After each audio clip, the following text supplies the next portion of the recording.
Yeah, so the worldview onion, right? We're peeling it. And again, it's really about getting to know people and what they understand and where they are and what they believe so that we know where to even start with them. Explaining God's redemptive plan then to them. Look with me in Luke chapter 24.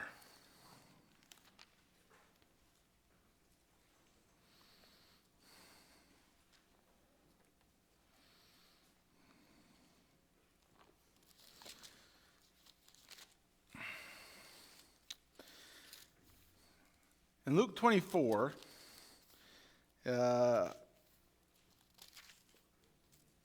we have the first part of the chapter, Jesus' resurrection, right? We just celebrated that last week at Easter.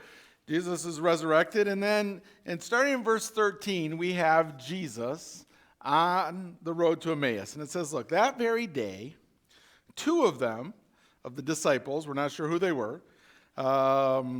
One tradition even has that it was a couple, a husband and his wife, Cleopas and his wife. And it says, we're going to a village named Emmaus, about 7 miles from Jerusalem. And they were talking with each other about all these things that had happened. So what things that had happened? Okay, but I don't know if they even knew about the resurrection yet, right? Maybe that Jesus is missing, but they don't know that. I don't think they know that he's resurrected. Maybe they do. Well, the women might have told them. So talking about the resurrection, talking about his death, they're just apparently confused about everything that's gone on. Jesus came, they thought he was the Messiah, he died, now they're saying that he's not dead anymore, right? And it says, while they were talking and discussing together, Jesus himself drew near and went with them.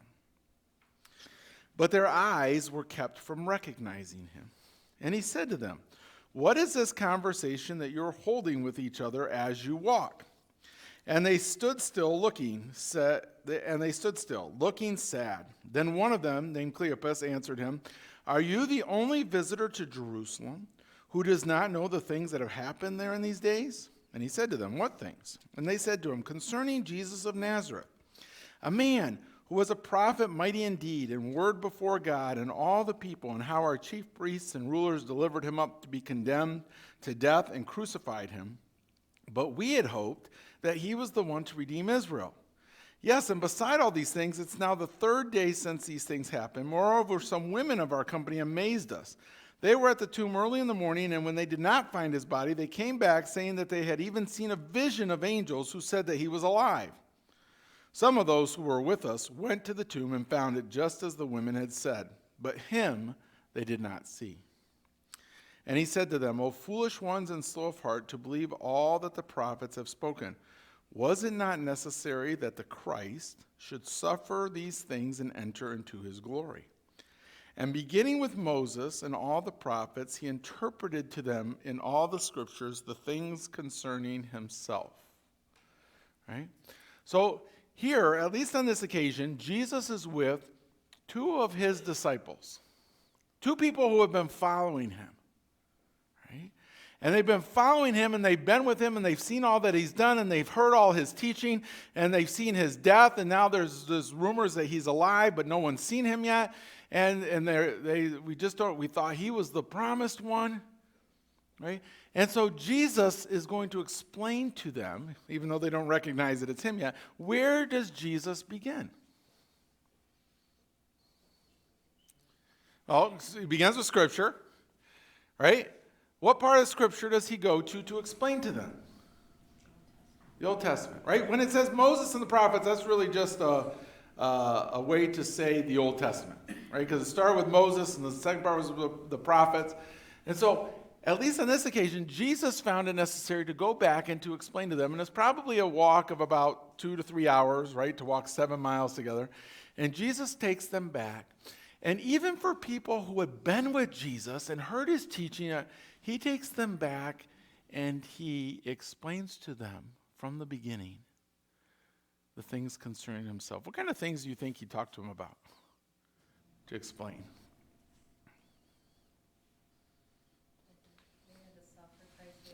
Okay, Suffering servant, right? I'm sure he used Isaiah 53 and other passages. What else do you think? Genesis 3.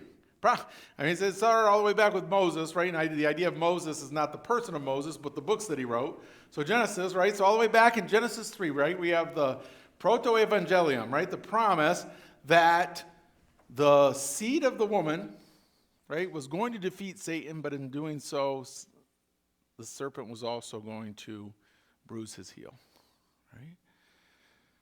Probably sacrificial system, how that pointed to the sacrifice of the lamb, all that stuff, right? And so even for these people who were Jewish, right, who had spent all this time and knew who Jesus was, for them to have a real understanding of what Jesus had come to do and why he had to die, they needed to understand the big story, right? The meta-narrative of the Bible. D.A. Carson wrote a book called The Gagging of God. Have any of you ever read it? Did you make it all the way through? Yeah, I didn't. It's like 580 some pages, right? But there's some really good quotes in there. One of them says, look, the good news of Jesus Christ, he writes, is virtually incoherent unless it is securely set into a biblical worldview. I am suggesting then that a world both biblically illiterate and sold out to philosophical pluralism, which is where we are today, even in West Michigan, right? Most people do not know that much about the Bible, and that the idea that everybody picks their own path and everybody's good and that's the one they follow and they're good with that, right? Demands that our proclamation of the gospel be a subset of biblical theology. What does that mean? It means that people can't really understand the good news of Jesus Christ without understanding the full, complete story of the Bible and the big story and God's redemptive plan. Because if people don't believe who God is and that man was created by God and that because of our sin we're separated from God and we're heading to eternal death and separation from him, why do they need Jesus?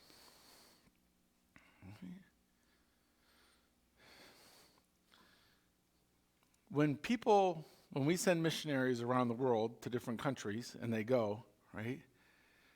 It's not uncommon for us to realize that as they get there and as they share the gospel and as they're talking to people and reaching them, that it takes a while to build into people's lives and it takes a while to get them to understand.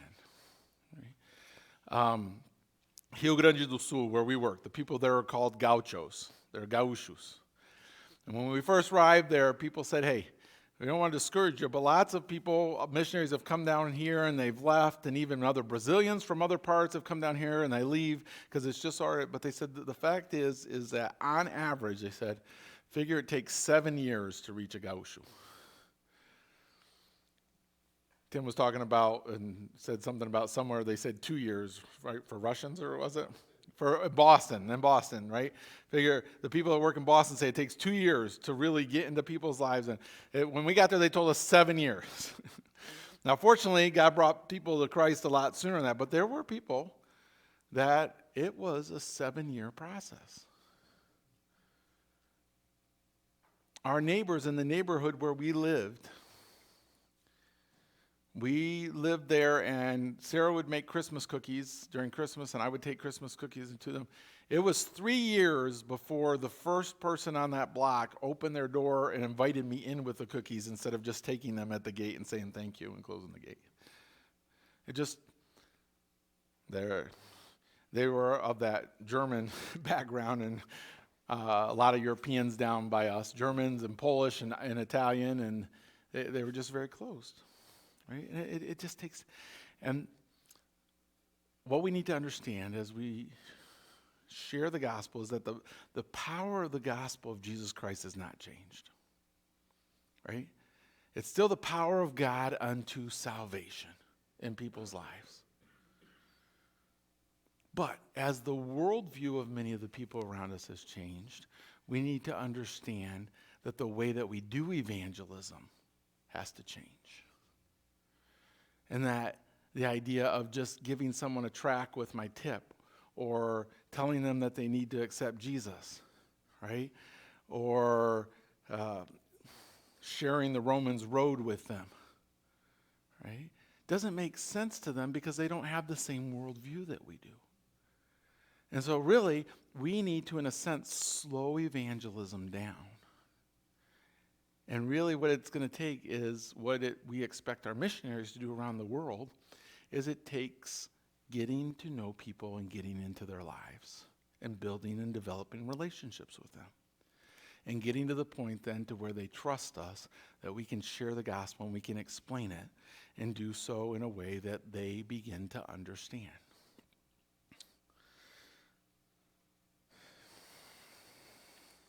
I don't know what I put next, right? Obviously, it takes a lot of prayer. Right? What are we praying for? Well, there's different things. We already said, Paul said that one of the things that he prayed for was that I speak it what? Remember? Clearly, right? That as we share the gospel, we need to be praying that we're sharing in a way that people understand. Ephesians, he says, pray also for me that whenever I open my mouth, words may be given me so that I will fearlessly make known the mystery of the gospel for which I'm ambassador in chains. Pray that I may declare it fearlessly, right? We need to pray for boldness. He asks for prayer for boldness. If Paul needed boldness and he needed clarity, we need boldness and clarity as we share the gospel. Said, the harvest is plentiful, but the laborers are few. Therefore, pray earnestly to the Lord of the harvest to send out laborers into his harvest. Right? We almost always use that verse for what? Missions, right? It's almost always used for missions. But when Jesus is saying those verses, where is he looking? Who are the people that he's looking at? Right? He's with his disciples, and he's talking to his disciples, and he's talking and he's crying over the people in Jerusalem, or crying over the people that are in that area, right? He was talking about their local context. Not that it's wrong to use this in missions, right? The harvests are, but he's like, hey, the harvest, the fields right around us are waiting to harvest.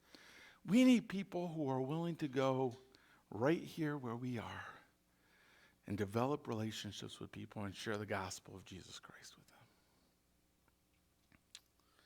them. And sometimes it takes time. And even more as the people that we come in contact with, like I said, have a different worldview. And it's not hard to tell worldview, because more and more the people here in West Michigan are also a lot different looking than we are. We, at Granville, I'm the deacon of outreach, and so we kind of looked around. We wanted to do something in our community. And so we noticed that there were lots of food pantries in Granville. There's like 6 or 7 churches that do food pantries. And so we decided to do a hygiene pantry. We found out from some of the local food groups and other things that there's some things that the needy families receive, but one of the things the state limits was some of the hygiene products they can receive. Like, one of the limits was a family could receive 1 roll of toilet paper a month.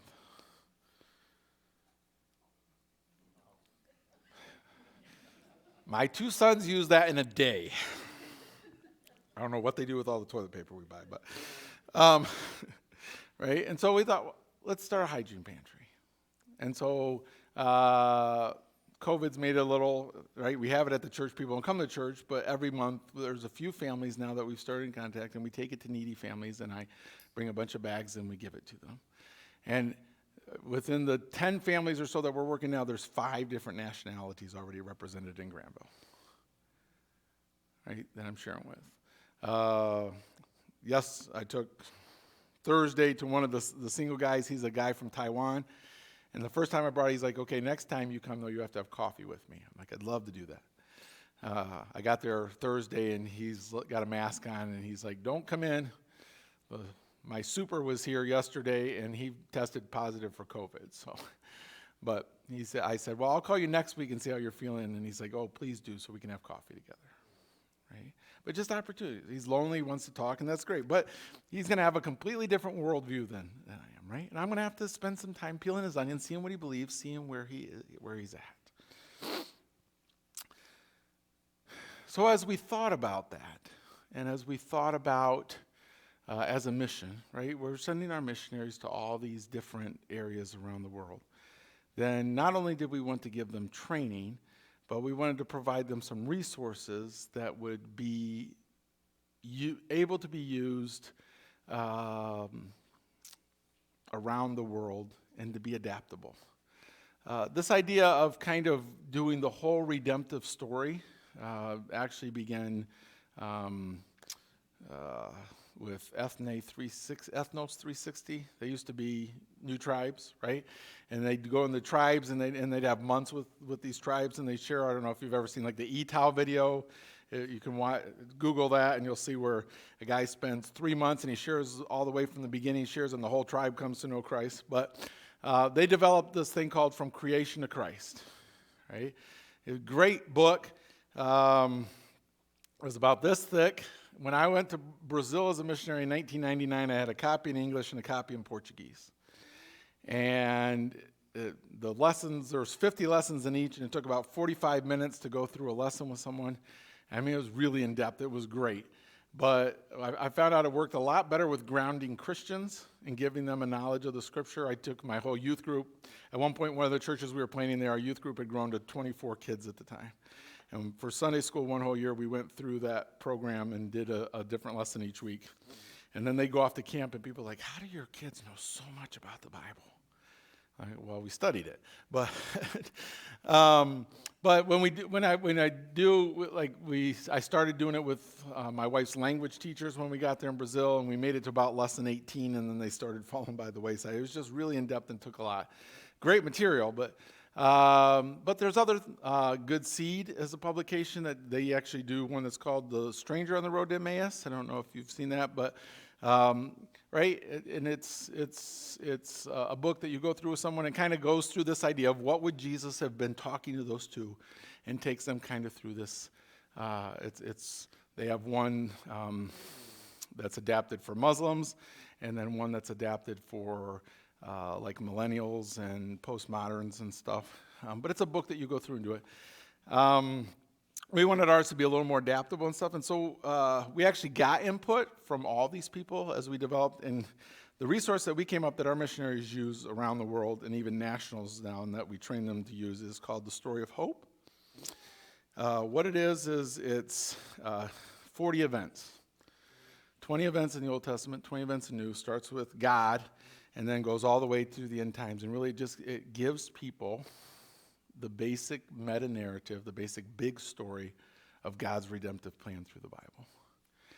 And then at the end, after you go through the story, then it has what we call the chronological bridge to life, which has those 8 essential truths that people go through. God, you spend a lesson going through God, and then man and sin and death, Christ, cross, faith, life. And we have I started using it in Brazil in our church plant, our second church plant that we were doing, and we opened up a coffee shop across from a university there in Brazil, in the city where we lived, and would use it in different ways. Have Bible studies with people. We do a game night every week, and I'd tell a part of the story during that game night. But the people that would commit to go and to study the Bible with me through that, it just gave them an understanding that they didn't have before, right? And the people who ended up making faith responses to the gospel and saying, that's for me, who went through this with me, we found to be the most faithful ones in our churches, because they really understood what they were saying yes to, right? Because part of the problem, even here in the United States and in missions around the world, was kind of this idea of making decisions, right? Get someone to make a decision. Well, I came across hundreds of people in Brazil who I'd start to share the gospel with. I made a decision once. Well, what'd you make a decision about, right? And they had no real understanding of the gospel message. While I was in seminary here at Grand Rapids, it was actually the year after, Stephen Freed came through. He used to be the international director for the Jesus Film. And he shared there at the seminary there, and he said, when Bulgaria first opened for to the gospel, right? And communism broke down. We went in there and we rented all the theaters in the country and we showed the Jesus film, and we had hundreds of thousands of people make decisions. He says the next year we went to Thailand or Singapore, one of the two. And he says after a year there, we'd had more decisions than there were people in the country. Right? He's like, 2 years later, I went back to Bulgaria, and 2 years later, and I said, what was the impact that it had on your churches? And they said, none. How is that? And he says, what we realized is people were making this emotional decision to seeing the Jesus film. Not that the Jesus film is bad. I've used it, okay? I'm not saying any of these things are bad. I'm just saying with the people who didn't have that worldview and that background of understanding, right? Most of them didn't even know who God was. To then just show the gospel of Luke and show Jesus, right? At the end, everybody's a great story. This guy raises from the dead. Who doesn't want to make a decision and follow him? But the decision was made without understanding. Right? And so we just need to slow down and make sure people understand. And God has blessed us with good soil. We now have 35 different languages that we have the resource of the Story of Hope in and training going on. We have international partners that I now have the blessing to work with. Ariel is our partner in the Philippines. He does more trainings a year now than we do. And he's just got it, the Story of Hope's just been translated into Thai, and he's working on Korean.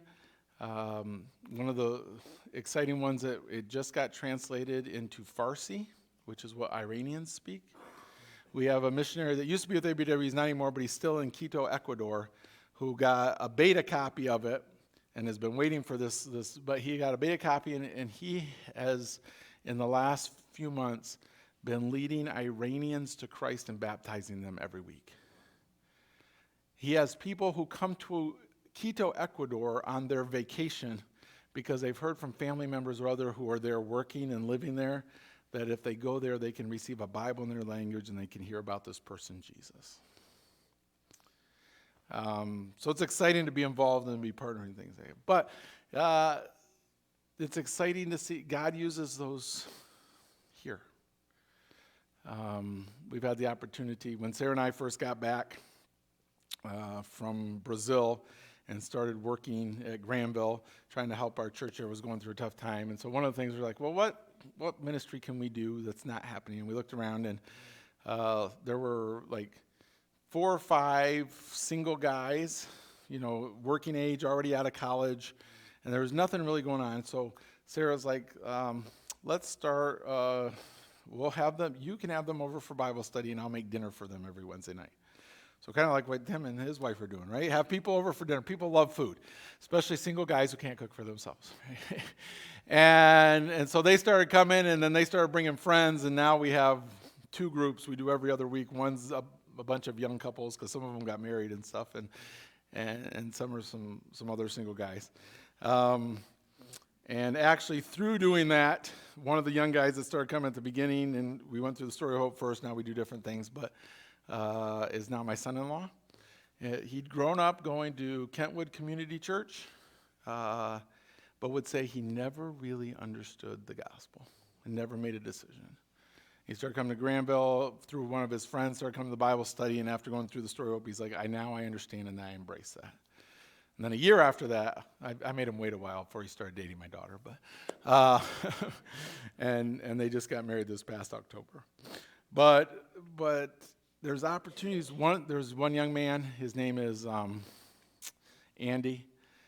He would come for when we'd have game nights, but wouldn't come to Bible study, wouldn't talk about anything spiritual, right? I was in Brazil last year, February, my last international trip before COVID hit.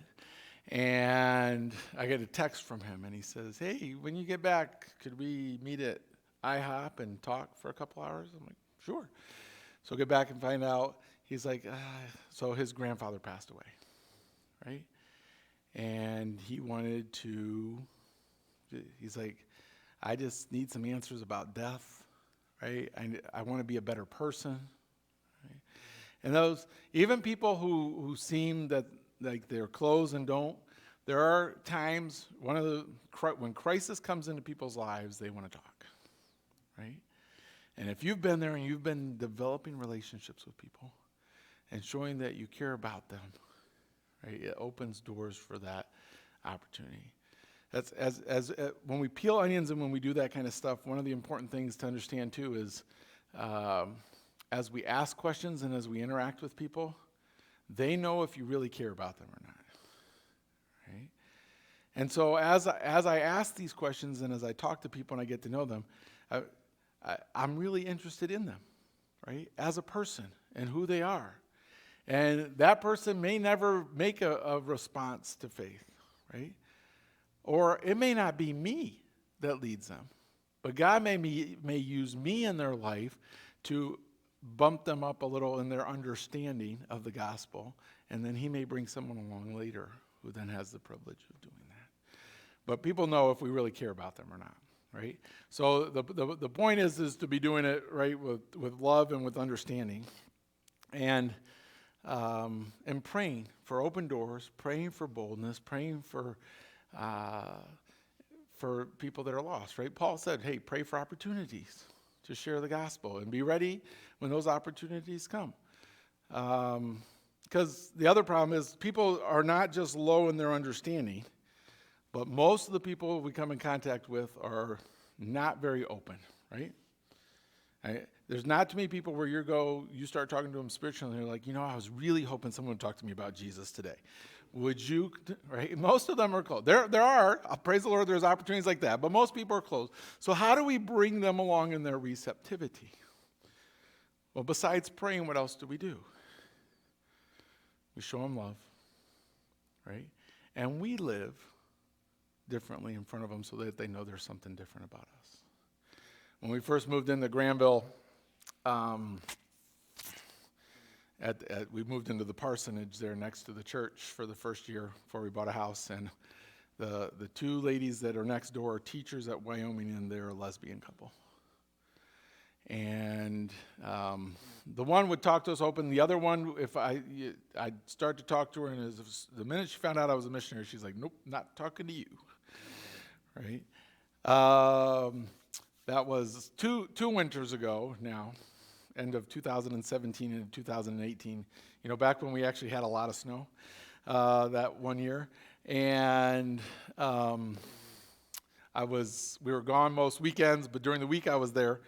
And so I'd get up and they'd leave early in the morning, and so I'd shovel my driveway, and then I'd go over and start shoveling their driveway. And then they'd get home, and then I realized she was getting home about the same time every day. So I planned it so that I was shoveling her driveway and just about 80% done with her driveway when she got there. Because then she'd get her shovel out and she'd start doing the rest with me, right? And little by little, she started talking to me and giving me the opportunity and opportunities to share with her, right? Now, they never made a faith response, but she opened up and allowed me to talk to Jesus about her. I talked to her about Jesus. That's what I meant to say, right?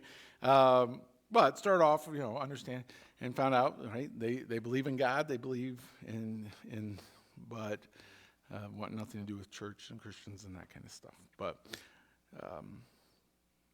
got to talk to her, right? Because of acts of love that we show, and that's what we do, right? We show acts of love. We pray for people, and the best part in all this is God is the one who does the hard part, right?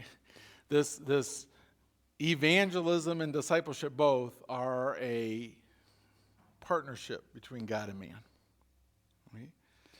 And God does the hard part, right? He did the revealing, and he revealed to us his truth in Scripture and in the story of redemption, and he's the one who convicts of sin, and he's the one who redeems, right? He's the one who regenerates people. All we have to do is share, but also do it in a way that, right? So go back to the analogy of the good soil, right? As the sower in the parable is sowing, Right? It talks about the different ground that it falls on. Right? It falls on the hard ground, falls on the thorny ground, falls on the rocky ground, falls on the good soil. Right? That good soil that was there, why was it there? Just happened to be good and the rest wasn't? If you go to Israel and you look at the soil, it's all rocky. Okay? For there to be good soil, it means that he had spent time preparing that land and tilling that land and removing those stones and stuff.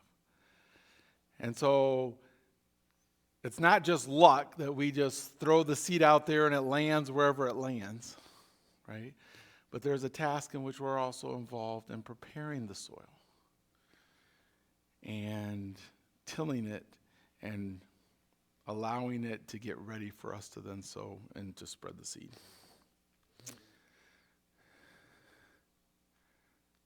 That's I got more, but just a couple minutes, and then we'll take another break and give you time for some questions after.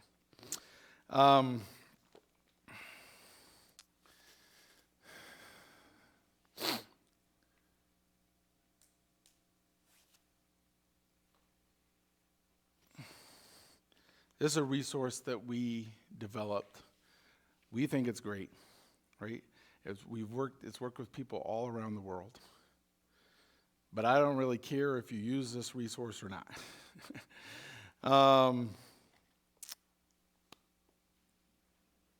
There's lots of good resources out there. Find one that you're comfortable with and that you like to use, right? But the principles of understanding that we need to help people to, I get it, that's for me, I won't let go, right? Those are crucial. Jesus says that's what a good soil response to the gospel is. And really for us, that idea of understanding has become more and more crucial as we share Jesus with the people around us, because they do not understand, right? And a lot of times, the biggest difficulty is not what people don't know, right? But it's the false things that they know about each of those, right? When we were sharing the gospel in Brazil and other places, I'd much rather get someone who I started studying the Bible with who didn't know anything than someone who, a lot of the Catholics and stuff that had read their Bible, but had all these mixed up ideas about who Jesus was and what salvation was and all that kind of stuff. Sometimes it was a lot easier to start with a clean slate, right? But so a lot of people have these mixed up ideas, right? And so there's even people that we talk to that if you talk to them about Jesus, they're like, oh yeah, I know Jesus, I follow him, right? But because their ideas are so mixed up about who Jesus is, they don't really understand what it means to have a relationship with him and to put our faith and trust in him and that he's our Savior of our sins.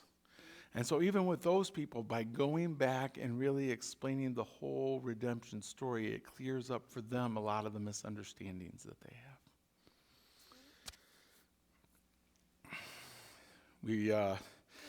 I did a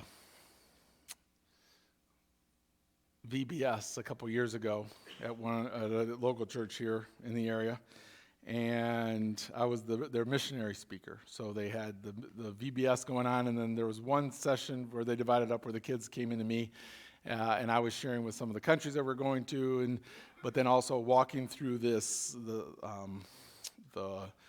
chronological bridge to life with them and that kind of stuff. And there was a kid who had come who was from India. They'd been here a couple years, and his mom came to those sessions and sat in with him and watched. And she came in, and she had a dot here on her head, right? What does that mean? Hindu. What else does it mean? Huh? It means she's married. Did you know that? Not all Hindus wear the dot. The ones that do, it's because they're married. It means they're married. And so she's there and she's married, but so this is like the second time she stepped into the doors of the church. And as I'm sharing, there was this wonderful lady that was there at the church, and she's just excited that we were there, and she's like, hey, if anybody has questions, she was the one who they'd go and they'd talk to questions.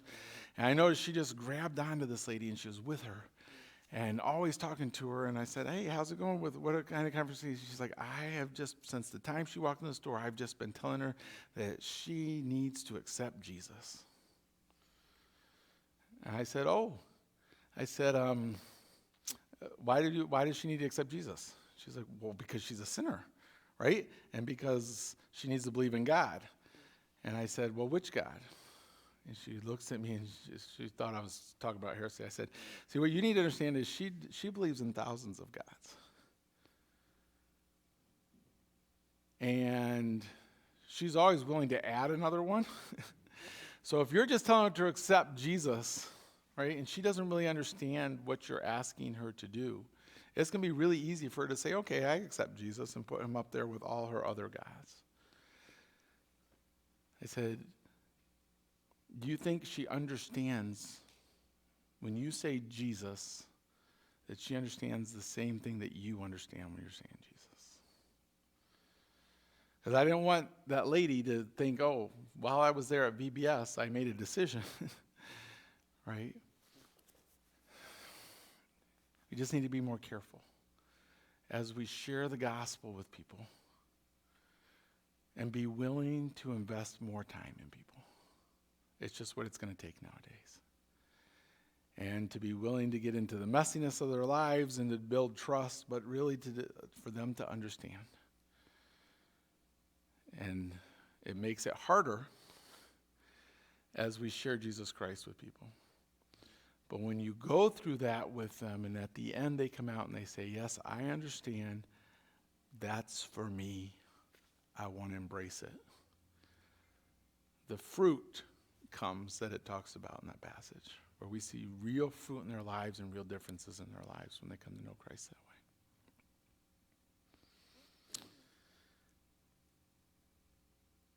We can either go into question time now, or we can take another 5-minute break. It's up to you, Mark.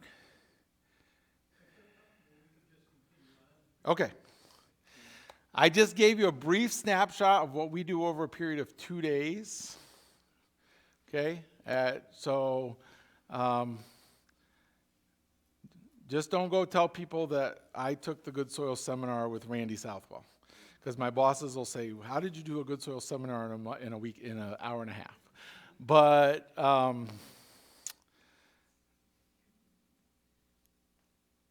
principles are ones that we found tried and true, and God has been using it in amazing ways all around the world. If you get the chance, goodsoil.com is our website, but on there's a blog that we do, and every week, every month, I put a new story about how God's using good soil around the world. If you get a chance, read some of those. It will bless your hearts to see all that God's doing. Any questions about anything that we talked about? Can you speak to the artwork that you have and how it was generated? I can. So, along with each of the events, there is a piece of artwork that was developed specifically for this. And so, other than the Story of Hope, there's resources, like we make them in big, what do you call those? Flashcards or poster type things, right? For kids ministry, but also for, it's great for our missionaries around the world where they're in oral cultures and where people don't read, right? And they can tell the story using those. They are lifelike in the sense of it looks like real people in the pictures that were developed. It's pretty incredible artwork that was done. You can buy paintings of them. I don't have any of those, but there's all sorts of things that you can do with resources with those as well. But it's interesting. Visuals are attractive to people, right? And sometimes you think, oh, it makes it a little childish because it has pictures in it. So the college students that I go through and do it with, they're attracted by the visuals, right? And sometimes I start with the picture. And when we start that lesson, I'm like, hey, take a look at that picture. What do you think is happening? What do you see in that picture? And interact with it.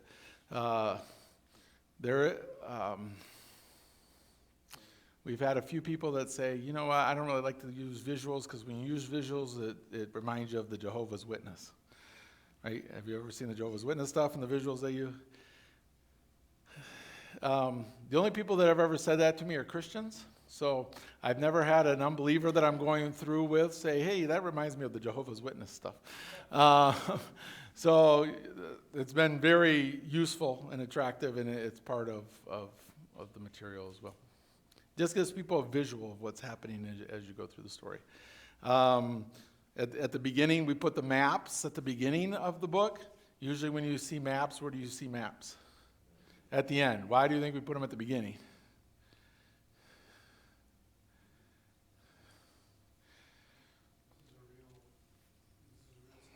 Man, Tim and I are like, I told Tim, I heard him sharing some of the stuff you share. I was going to have him come up and talk to you because, but yeah, right, because it's maps, real places. So these events that we're studying from the Bible, and that's why we like to call them events rather than stories, because people get the idea of stories that's something not real, although I call them stories all the time, but I mess up. But events in the sense of these are real-time events that happened in real-time places here on earth that people can see and they can see that it's real. Mark, question? Thankfully, I'm only very lightly conflicted at the moment. Sometimes That's fine. Much deeper. But I don't hear you, although I hear you say slow down. Yes. I don't sense you would be opposed to the Romans road. No. Because of this reason. We have no idea when it's a quick contact. We have no idea what that soil's like. Yeah. And we may be the one adding a little water to a seed planted in their Lord has been, the Holy Spirit has been working in their lives, and it might just be one added item. Okay. That they Yep. not say yes. Right. So none of the methods there's nothing wrong with any method of evangelism per se, right? What we need to understand, though, is that the Romans Road, evangelism explosion, those kind of things were developed back in the 50s and 60s here in the United States. And were developed when the people that were being used with had a similar worldview to us. And really in those presentations, like when I start with Romans 3:23 and I say, hey, all have sinned and fall short of the glory of God, I am assuming that that person knows what sin is, and I'm assuming that they know who God is and believe in him, right? Even Paul, when he writes Romans, right? Before we get to Romans 3:23, there's Romans 1 and 2. And in Romans 1 and 2, there are about 75 references to God and who he is, and a bunch more to man, and all of an understanding of who God is and who man is in relationship to God till we get to that part to where all have sinned and fall short of the glory of God. So yeah, I'm not saying, if a person is high in their understanding, right? If I meet a person who's high in their understanding and open and receptive to the gospel, something like the Romans Road or Evangelism Explosion works great with them, right? They're ready. The thing is, if I find someone who's very unreceptive, right, or I find someone who's very low in their understanding, what I don't want to do is I don't want to confuse them, and I don't want to turn them away, right? Because that's the other thing, is I don't want to be so pushy with the gospel to someone who's not open to it that I turn away other opportunities for other people who are going to come along in their life. Right? But so it's all the part of evaluating where someone is. And there's a whole chart that we use that I don't have time, because just that part takes an hour that we go through at the seminar, right? But there's I'll show it to you. The other thing people are so standoffish. They're so reluctant to get personal. I'm not sure why. But, I can begin a conversation with a neighbor that knows me, maybe not intimately and personally. Boy, you go to God and they're gone. Yeah. It's like all of a sudden they've got an important Yep. meeting related. Yeah. And Yeah. So I'll address that question after this one. So this is called the Good Soil E&D scale, and really it starts. We all start down here, born with a God vacuum, and then there's different. Right, the idea is we're trying to bump people up the scale and get them. So there's this whole idea, but really it's just an evaluation tool for us to help me. Hey, where is a person on that scale? And depending where they are on that scale, helps me decide what kind of evangelism I need to do. Am I doing tilling? Am I doing planting? Am I reaping already evangelism with that person?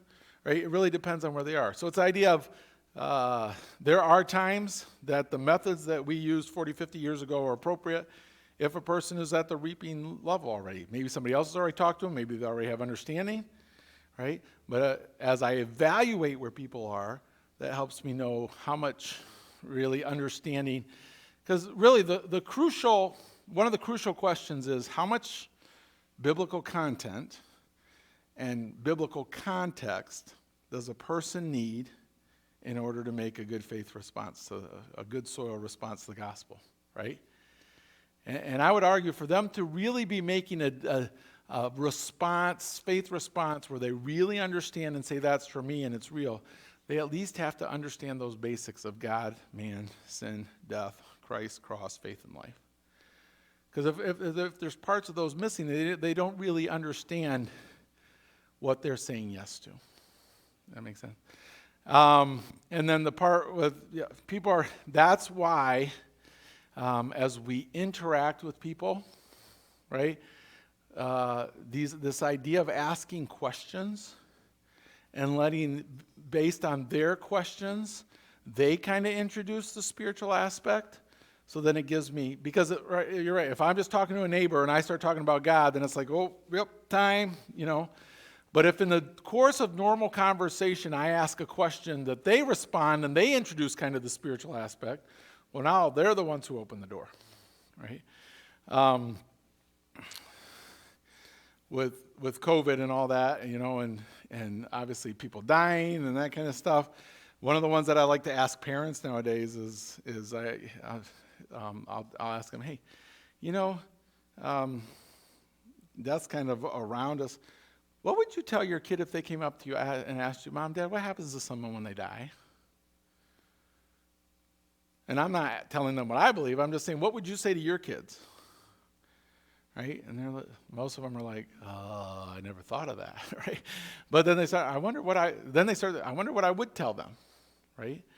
And so then as they begin to say, well, I think I'd tell them this and tell them that, they're the ones introducing the life after death questions that I can then respond to and talk about. So it's just, if somehow through our conversations with them, right, we can get them to open the doors that we can then step through, then they're the ones that open the door, right? Does that make sense? Well, now, there are dangers to both, right? I mean, the danger of coming up to someone and saying, you need to know Jesus as your personal Savior, you need to accept Him today or you're going to die and go to hell, right? Danger of that is, one, some people might not understand what I'm saying, or two, I might turn people off, right? The same thing, though, with relational evangelism, as I'm building relationship with people and stuff. Sometimes we build that relationship with people and we value that friendship so much we never get to the point to where we share the gospel with them, right? So that's a danger there, which we need to be aware of, where we need to understand, hey, yes, I care about this person, I love this person, but eventually I need to have those redemptive conversations with them where I'm actually challenging their worldview with the gospel.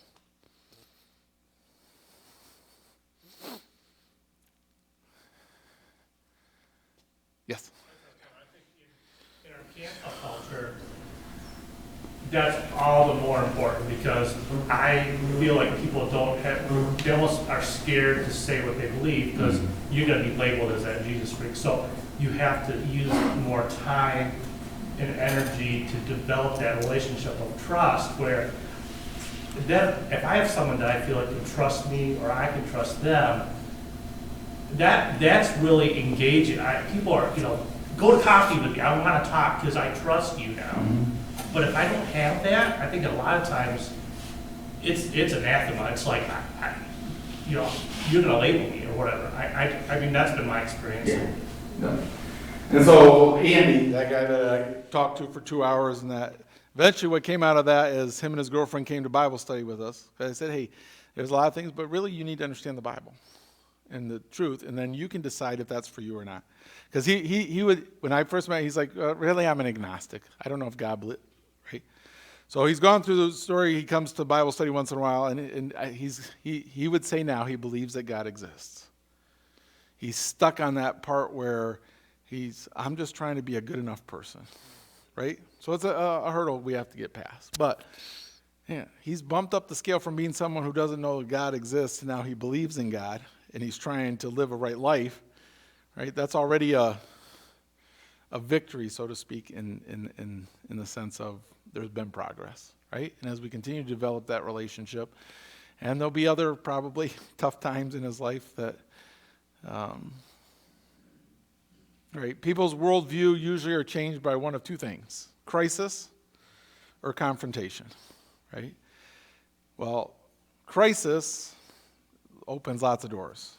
The confrontation only really works after you've developed a long relationship with that person and they have your trust and they know that you care about them and love them, right? If I just go up and confront someone in their worldview right at the beginning before I have any relationship with that person, then it's tough.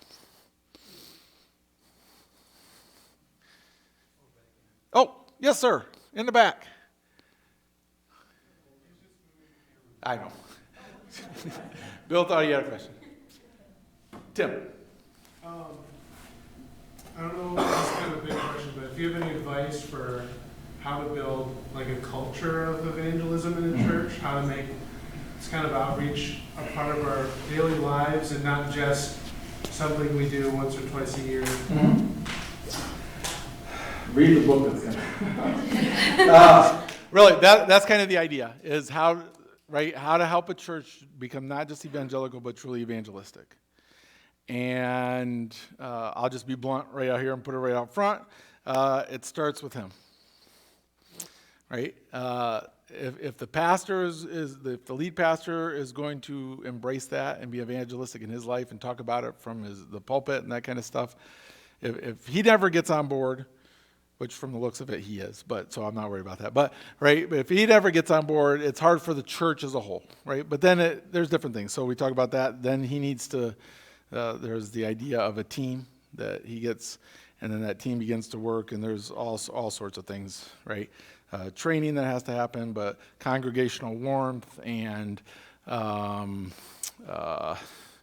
shared rejoicing and basic discipleship and all that. There's 12 essentials. It sounds like a lot, but you don't necessarily have, right? You're working on some of them at the same time.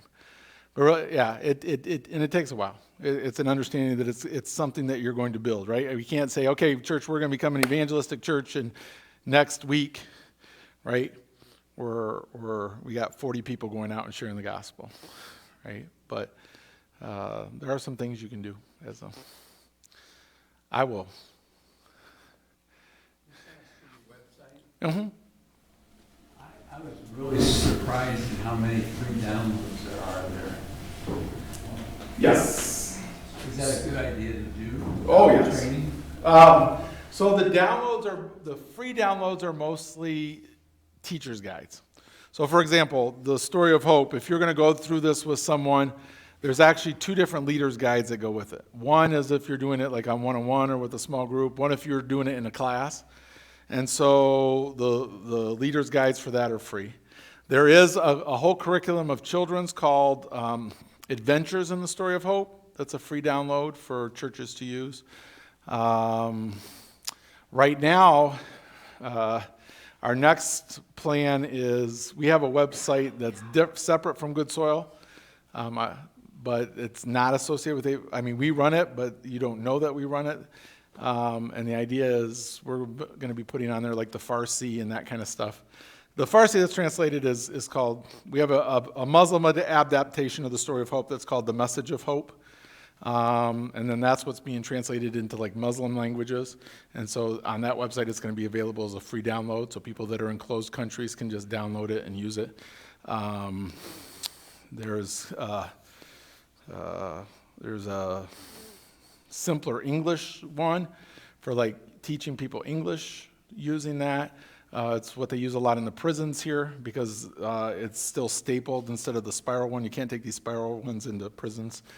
But we have a lot of prison ministries that use that with their prisoners and stuff. But yeah, there's lots of resources. But they've done a good job of developing. I don't do any of the development of resources except for this last book that we were on. But so there's the story of hope. Then there is a basic discipleship that's called the Way to Joy. And then we're actually in the process of working on second level discipleship right now for,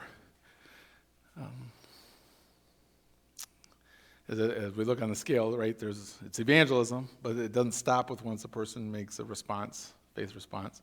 There's then discipling them and building into their life. And there's some basic steps and then further on steps. And that the chart there, that Good Soil Indie scale at the top, it's got an arrow like this that keeps pointing forward because we never stop growing, right? I'm still growing, so. Thank you. Yep, go ahead.